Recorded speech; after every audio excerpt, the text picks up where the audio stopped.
intellectual to share with you. I just want to merely share the experience that we had the 9th of January 1990.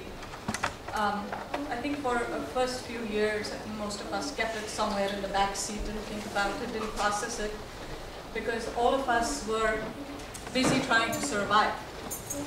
I still remember, being having strikes in a bypass road in Jammu, getting beaten up by police because we wanted to get into colleges and we wanted to get education because we wanted to move on.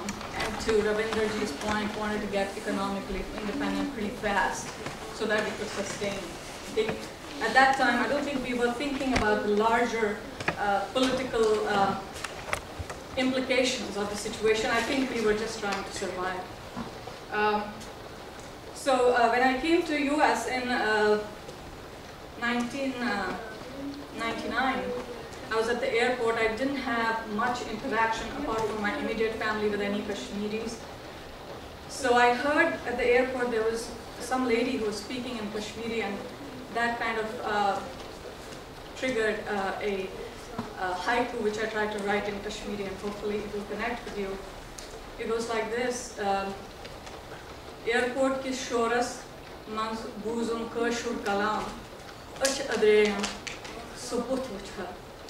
And I can't tell you how happy I am to see all of you and to be amongst you, because for the longest time our hearts yearned to talk to another Kashmiri and to feel the culture that we had grown up in, that we thrived in, that was all we knew. And again, like I said, trying to survive, keeping those thoughts somewhere at the back seat, not processing that. And then came this book by Rahul Pandita. I don't know, most of you might have read it.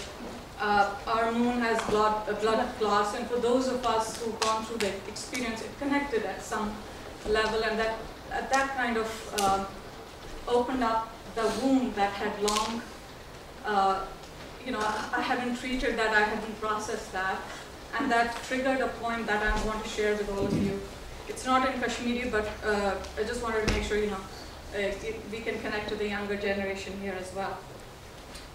So, I don't know if you read the book, one of the potent messages in that book was, yes, we lost our homes, but we did not lose our humanity, and I'm very proud of that as a community.